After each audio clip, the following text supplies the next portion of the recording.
जौन गाड़ी आपके दिखा था, अगर ये गाड़ी में बैठ के आपके पूरा ये चिड़ियाघर घूमे के बाद तो आपके 70 रुपये का टिकट ले।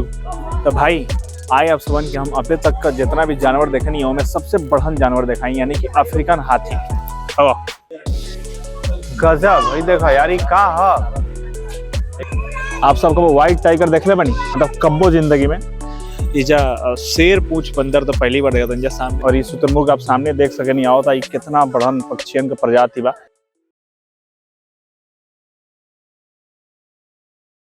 आजादी के समय राष्ट्रीय राजधानी दिल्ली में कोनो चिड़ियाघर ना रहे, लेकिन 1952 में एगो बोर्ड का गठन कल गई जिसमें तय कल गई कि राष्ट्रीय राजधानी क्षेत्र में एगो चिड़ियाघर बनाओल जाए। और ओकर पर्पज दूगो रही। पर्पज एगो पहला रही कि राष्ट्रीय राजधानी क्षेत्र में जे भी आओ था ओके घूमे फिरे के कुछ जगह मिली और देश दुनिया का तमाम जो जानवर और पक्षी बना ओके देखे और ओकरी बारे में जाने के मौका मिली। और दूसरा पर्पज ये रहे कि पूरे देश में बहुत सारे जानवर ऐसा रहना आज़ादी के बाद से जो उस समय विलुप्ति के कगार पर रहना, तो वैसन ब्रीड के एजा ले आके ओकर देखभाल कल जा और ओकर जनसंख्या बढ़ावल जाए ताकि देश में फिर से वो पक्षियन का चाहे वो पशुअन का चाहे वो जानवरन का जो जनसंख्या बा वो स्थिर हो पावे। तो ये पर्पज से एजा राष्ट्रीय राजधानी दिल्ली में चिड़ियाघर का मतलब कि व्यवस्था कल गई है। पहले अगर दिल्ली चिड़ियाघर का नाम रखल गए, लेकिन करीब बाद एक नेशनल जूलॉजिकल पार्क यानी कि राष्ट्रीय प्राणी उद्यान के नाम से एक बदल दिया गया है। तो चलिए आज हमने के ये एक्सप्लोर करे आयल बन जा तो आपके दिखाओ कि चिड़ियाघर में आखिर देश दुनिया का कौन कौन जानवर बना। जैसा कि हम आपके पहले ही बताओनी है कि 1952 में तय कल गई कि दिल्ली में भी एगो चिड़ियाघर बनावल जाए। तो 1952 के बाद 1959 में यहाँ चिड़ियाघर बन के तैयार हो गए और वो समय एक चिड़ियाघर के इनॉग्रेट कल गए। और जो चिड़ियाघर बाटे ई दिल्ली का पुराना किला, जैसे आप पीछे देख सकेंगे दिल्ली का जो पुराना किला आपके दिखत हो, दिल्ली का पुराना किला मतलब पुराना किला वो किला जब हुमायूं जो मुगल शासक रहे वो सबसे पहले इजा दिल्ली में जब अपन सल्तनत सेटअप करे खातिर सोचत रहे तो ये किला बनौले रहे। और ओकरी बाद ये जो दूसरा छोर बाटे मतलब कि ये चिड़ियाघर का वो हुमायूं टॉम जो हजरत निजामुद्दीन के तरफ बाटे, तो ये दोनों के बीच में जो एरिया रहे पूरा वो एरिया के चिड़ियाघर में तब्दील कर गए। यह देख सकेंगे कि यहाँ से एंट्री कर जाला, टिकट लेके आप यहीं से एंट्री कर जाला, क्योंकि आज छुट्टी का दिन बा, शनिवार का दिन बा, तो भीड़ भी बहुत ज्यादा आपके दिखी। तो चलिए हमनियों के चलते यहाँ टिकट ले लिए और एंट्री कर लिए और अंदर कोने कोने तरह का जानवर बना तो के बारे में आपके जानकारी दिहल जाए।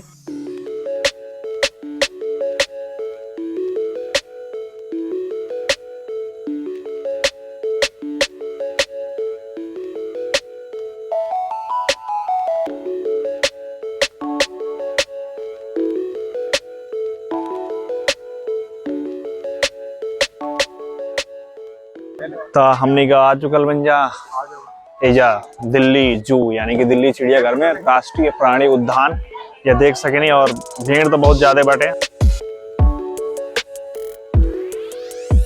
जो गाड़ी आपके दिखा था, अगर ये गाड़ी में बैठ के आपके पूरा ये चिड़ियाघर घूमे के बाद तो आपके 70 रुपये का टिकट लेके पड़ी। आप कहीं भी उतर सके नहीं गाड़ी से, देख सके नहीं, जब गाड़ी आओ तो बैठ सके नहीं। टिकट खातिर लाइन देखिए लागल बा, कितना लंबा लाइन लागल बा। ये टिकट लेके हालांकि यात्रा मतलब जो नहीं बहुत ही लंबा बाटे, तो एक खातिर आपके अगर जो लंबा चलने का आपका एक्सपीरियंस नहीं किया तो आप यहाँ से गाड़ी का टिकट ले सके नहीं और जहां भी मन करे वहां उतर जाए, फिर दूसर गाड़ी आए ओके पकड़ ली और चली।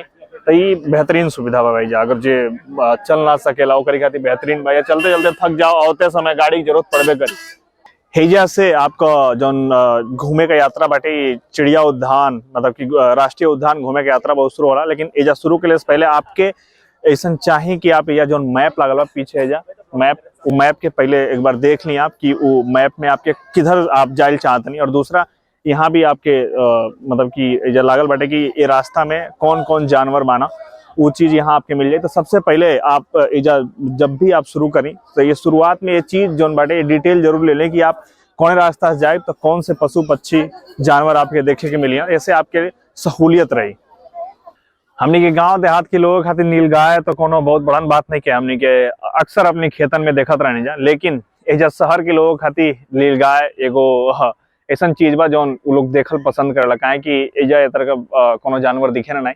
तो यहाँ भी वो खातिर एजा एगो घेरा बनावल गया बा जहाँ आपके नीलगाय, हिरण और कक्कड़ हिरण ये तरह का मतलब कि जौन जानवर बनाओ के ये जगह मतलब हे घेरा में रखल गई बा एजा चिड़ियाघर में। और सामने देख सकें आप, वहाँ सामने एगो सराय टाइप का बनावल गेल बा, जहाँ रात के जोनी पशु बा ना उ आके वहाँ रुक सके ना। वैसे पशु वहाँ रात के पूरा ये जगह बा, पेड़ बा, धूल बा, कहीं बैठ सके ना। लेकिन ये बात का एजा व्यवस्था गेल बा कि अगर जो बरसात होके या फिर ठंडी ज्यादा होके तो वहाँ जाके आराम से बैठ सके ना।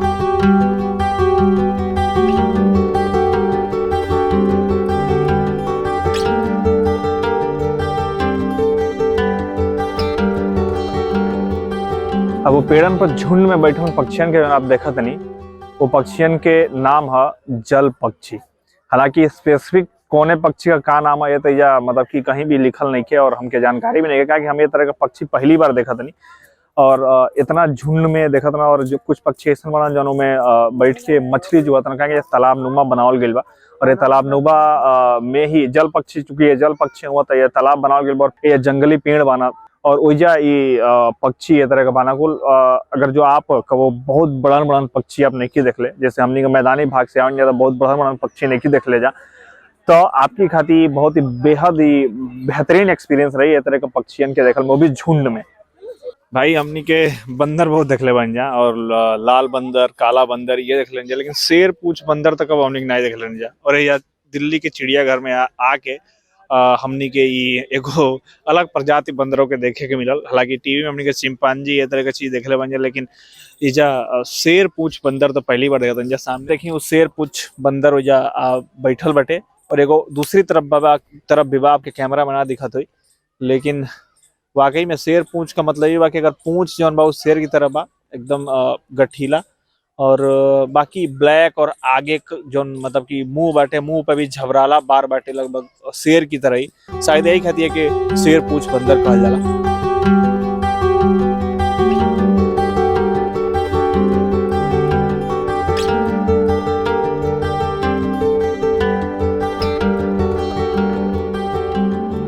अबे हमनी के जौन प्रकार का हिरन ये देखे आयल बन जा, वो हिरन का नाम है सांबर हिरन। सांबर हिरन जौन बाना कुल इंडोनेशिया में पावल जाना सा, इंडोनेशिया के जंगलों में पावल जाना सा।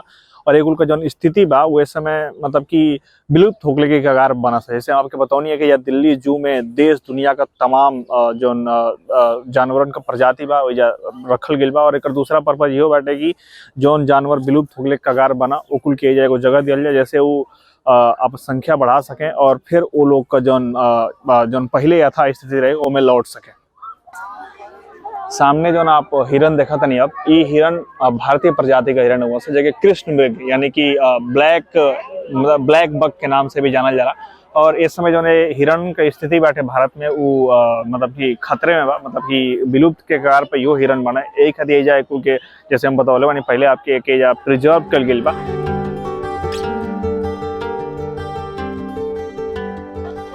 भाई हंसी आवता जो नहीं भीड़ आप देखनी हो, ये भीड़ पता है क्या देखेगा खड़ा बाटे सियार, जो हमने के गाँव में हर शाम सुबह एक की आवाज सुन जा और लगभग रास्ता चलत कहीं भी देख ले लोकल वो सियार रहेगा या जू में, मतलब कि चिड़ियाघर में लोग रहेगा इतना उत्साहित बा।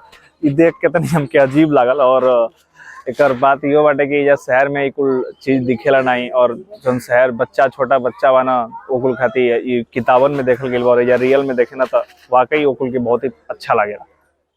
गेंडा भाई गेंडा हमने किताबन में देखे नहीं है बस, या फिर कब वीडियो वगैरह में देख लें या लाइव देखते हैं गेंडा यार, बहुत बड़ा बना कुल यार। और एक जो चमड़ी बाटे यार वो तो वाकई में बहुत ज्यादा मोटा बा, ये पता साला कुछ फेंक के मार दा या कुछ धस दा उसे तो कोनो फर्के नहीं पड़ी हो। गेंडा भारत में पावल जाने वाला प्रजाति है।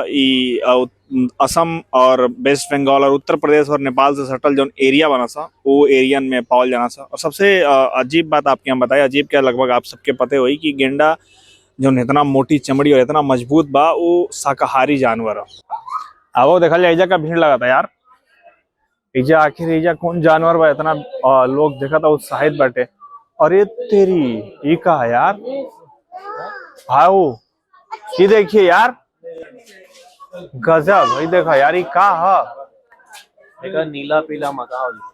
नीला पीला मकाओ भाई, एकदम पहली बार रहता नहीं यार। ये भारत में तरह का पक्षी तना पावल जाना, ये भारत का पक्षी नहीं है। ये पक्षी ये सेंट्रल साउथ अमेरिका का पक्षी हुआ था। इजा मतलब इजा एक चीज में जू में प्रदर्शित कर गई। और देखा वहाँ एक कुल के मक्का उक्का खाए के रखल बा भाऊ। मक्का उक्का खाए के कुल के वजह व्यवस्था कल गई बटे।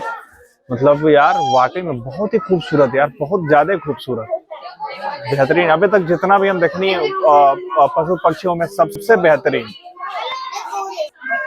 भाई जो सेगमेंट बा, ये तरह के जो पक्षियों का या सेगमेंट बनाओगे भाई, तो बहुत ही बेहतरीन लगा था। चलिए आगे आपके दिखाओ आगे का बा। आगे भी एजा जो अगला बाटे हो जा नीला पीला मकाओ का ही एजा मतलब कि एगो शीशा में पैक करके व्यवस्था कल गई, ये देख सके नहीं। वाकई में बहुत ही बेहतरीन पक्षी बाटे यार, ये देखने में बहुत ही सुंदर लगा था। ये पीला नीला एक जो कलर बाटे ये बहुत ही ज्यादा बेहतरीन। चलिए आगे आओ। और नेक्स्ट जो बाटे मिलिट्री मकाओ, और इहो मैक्सिको कोलंबिया वेनेजुएला ये जो क्षेत्र बना से क्षेत्र में पावल जाला। और इस सेगमेंट पे जो पक्षियों का सेगमेंट बा जा दिल्ली चिड़ियाघर में, वो बहुत ही बेहतरीन बा, वाकई बहुत ही बेहतरीन। अगला देखा जाए। और अरे भाई बहुत बेहतरीन यार, इतना लाल हरा मकाओ, लाल हरा मकाओ यार गजब। ये तो मतलब ये तरह का पक्षी तब बिल्कुल भी हम तक तो नहीं देखने यार।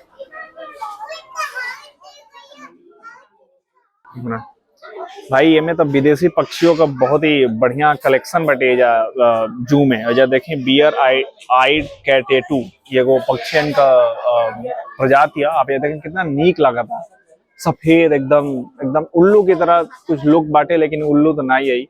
और ये भारत में इस तरह का प्रजाति तो नहीं पाओ जाला। गोल्डन फेजेंट, गोल्डन फेजेंट ये चाइना में इस तरह का पक्षी पाओ जाला। और देखा भाव चाइना में जो नहीं गोल्डन फेजेंट मतलब कि पीला और सुनहरे रंग का ही पक्षी बाटे, ये चाइना में तरह का पक्षी पावल जाला यार। बेहतरीन यार। एक पीछे का मतलब दर्शकन के तो दिखा ना हो, लेकिन मतलब कि पीछे का जो एक पूंछ बा वो वाकई बहुत सुंदर बा। अगर ये मुड़ी तो दिखाते हमनी के जरूर। गोल्डन फेजेंट तो वीडियो में आपके बहुत अच्छे तरीके से नहीं दिखा लो, कहीं बहुत पीछे बैठे। लेकिन चाइना में पावल जाने वाला एक और पक्षी है, देखिए सिल्वर फेजेंट। सिल्वर फेजेंट आप ये देखिए चाइना में तरह का पक्षी पावल जाला, सिल्वर फेजेंट। और ये देखें कितना मतलब कि मुर्गा की तरह ये लोग बैठे, मुर्गा की तरह, लेकिन एक जो पीछे का पंख बा वो मोर की तरह बा, और ब्लैक एंड व्हाइट और भूरे रंग में भी ये बाटे। तो ये यार ये तो बहुत ही यूनिक एक्सपीरियंस हमने का देखा कि ये तरह का पक्षी हमने देख लें। आप कभी जरूर आए दिल्ली के जू में, कहें कि देश दुनिया का तमाम जानवर और पक्षी एजा प्रिजर्व करके रखल गई बा। भाई मगरमच्छ हम तो कब सामने से नहीं देख ले, लेकिन या दिल्ली जू में यानी दिल्ली चिड़ियाघर में मगरमच्छ देखिए कैसे सुतल बाना सा, दू गो मगरमच्छ हुआ कैसे सुतल बाना सा। और कितना बड़ा मतलब जोने हमने का वीडियो में देख लें यार, लगभग मतलब हमके तो वही तरह लगा था। और इस सामने से अगर जो उधर पीछे से हो जाए हमने का व्यू देखेंगे, और सामने से अगर व्यू देखा ले देखी, इस साला एकदम ऐसा लगा था कि मर गई बाना खुले यार, लेकिन साला ये सुतल बाना खुली। और ये बहुत ही अगर दांत अगर जो आप देख पाओ तो अगर देखा साला यार, ये तो देख के कितना खतरनाक लगा था ना सर। भाई एशियाई सिंह, एशियाई सिंह जंगलन में पहुंच जाना या एशिया की जंगलन में पहुंच जाना। और ये जब तक हमें नहीं जाए तब तक ओके अंदर डाल दिल गए, लेकिन ओकरी बाद भी मैं अंदर आप वीडियो में देखा था अंदर कितना बेहतरीन वो देखा था। और के तरह का ओकर मतलब बेचैनी भाई, जब लोग इतना लोग खड़ा होकर देख के बहुत ही ज्यादा बेचैन बा। भी आप दिल्ली चिड़ियाघर घूमे आओ तनी, अगर आपके शेर चीता सफेद शेर ये सब देखे के बाद आप कोशिश ये करें कि थोड़ा पहले आए, शाम के समय आए तो धीरे धीरे उकुल के अंदर बंद कर लिए और आप देख ना पाए। तो भाई आए आप सबन के हम अभी तक का जितना भी जानवर देखे नहीं उनमें सबसे बढ़न जानवर दिखाई, यानी कि अफ्रीकन हाथी। अफ्रीकन हाथी ये अंदर हाथियन के रहे खातिर देखी कितना बढ़न घर बना गया कि बरसात होके या फिर रात के हो या अंदर होके बंद बका दे चलो। अंदर पिलवान भी बना यानी वो एक देख रेख हाथियन कर रखे ना। और ये देखा होगा आपके हाथी देखा तो कि जो भारत में हाथी पाओ जाना उससे कहीं ज्यादा एक मतलब कि लंबाई बा, एक कान वगैरह जो ने जैसे दिखा था वो भारत में जो हाथी पाओ जाना उससे कहीं बड़ा बा। तो ये अभी तक पक्षियन की बात जो सबसे बेहतरीन मतलब की चीज हम देखनी है, जो देख के हमके थोड़ा सा ऐसा लगा कि वाकई में भारत में तो ये तरह की चीज ना पाओ जाला, वो अफ्रीकन हाथी बा।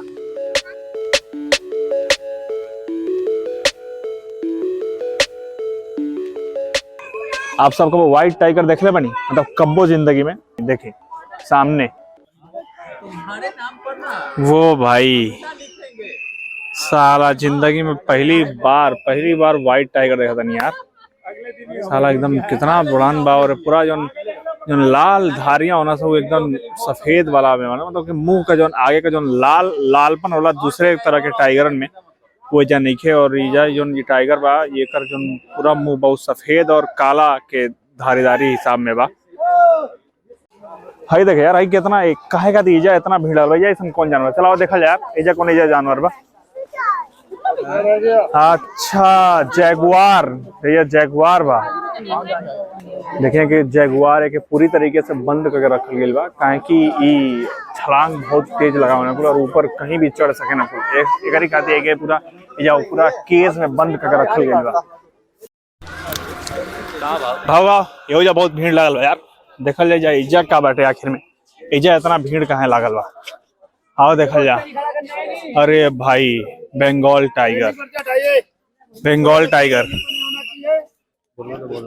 भाई यार देखने में कितना खतरनाक लगा था। हालांकि बहुत बढ़न तो नहीं के अबे लेकिन अगर मुंह आगे का देखले से लगा था यार कितना बढ़न मुंह भाई और जबड़ा मतलब अगर जो क्योंकि एक बार पकड़ ले हुई फिर कहानी खत्म है। भाव अभी हमने के जैगुआर देखनी है जैगुआर जो उनकी साउथ अमेरिकन कॉन्टिनेंट में पावल जाला और ओकरी पहले हमने का अफ्रीकन हाथी भी देखे लेकिन जब बंगाल टाइगर के ही देख के लगा था कि मतलब इहो एगो ऐसन प्रजाति बा जौन विश्व का जो अन्य प्रजाति बाना से जौन बाघन कहो के या शेरन कहो के मतलब कि टक्कर देता। तो ये तीसरी जगह है जहाँ पे सबसे ज्यादा भीड़ हमने के देखे के मिला और ये भीड़ एक खाती बा शुतुरमुर्ग खाती। शुतुरमुर्ग जौन की अभी तक पक्षियन का सबसे बड़ा प्रजाति जो जीवित बाटे वो है और ये सबसे बड़ा अंडा भी देला। और ये शुतुरमुर्ग आप सामने देख सके नहीं आओ था कितना बड़न पक्षियन का प्रजाति बा। और मतलब एक पैर देखी और ऊपर जो चोंच देखी मतलब पैर और जो ऊपर का चोंच का गर्दन वाला एरिया बा वो हमके लगभग बराबर लगा था। अफ्रीकन कॉन्टिनेंट में ही पावल जाला शुतुरमुर्ग। अबे हमनी के शुतुरमुर्ग देखने जाए ऑस्ट्रिच जो दुनिया का सबसे बड़ा जीवित पक्षी बाटे जो अफ्रीकन कॉन्टिनेंट में पावल जाला। और अब ही हमनी का देखा जा ईमू जो दुनिया का दूसरा सबसे बड़ा ना उड़ने वाला पक्षी है और ये मतलब कि ऑस्ट्रेलियन कॉन्टिनेंट में खाली ऑस्ट्रेलियन कॉन्टिनेंट में पावल जाला। और इजा डैशबोर्ड पर एक विशेषता बतावल गई बटे और जैसे ऑस्ट्रिच बा दुनिया का सबसे बड़ा जीवित पक्षी वही तरह ईमू दुनिया का दूसरा सबसे बड़ा जीवित पक्षी। का भाऊ बन गई वीडियो है। हाँ यार वीडियो तो बनी गई बहुत बढ़ान बाटे यार एक दिन में मतलब कि अगर देखिए घूमे आवे के बात ओके थोड़ा सुबह आवे पड़ी। कहाँ खाती निकल रही है आपने खाती हमने तो निकल रहे कि जाके हो जा हमने लाल किला घूम जाए लेकिन मौसम ए तरीके के रहे कि लाल किला तो नहीं घूम पहुंचे लाल किला का फुटेज ना आए जो तरह का मौसम लाल किला पे जब भी आप शूट करे जाए तो आपको धूप की जरूरत पड़ी। ये वीडियो में हमने कि आपके अपनी बोली भोजपुरी में दिल्ली के चिड़ियाघर का पूरा जानकारी देनी है जा। ऐसे ही वीडियो के पावे खातिर आप हमने के चैनल के सब्सक्राइब जरूर करें और हाँ अपने दोस्त अपने यार रिश्तेदार जो भोजपुरी बोलेला भोजपुरी कम्युनिटी में एक शेयर करी ताकि लोग ज्यादा से ज्यादा हमने से जुड़े।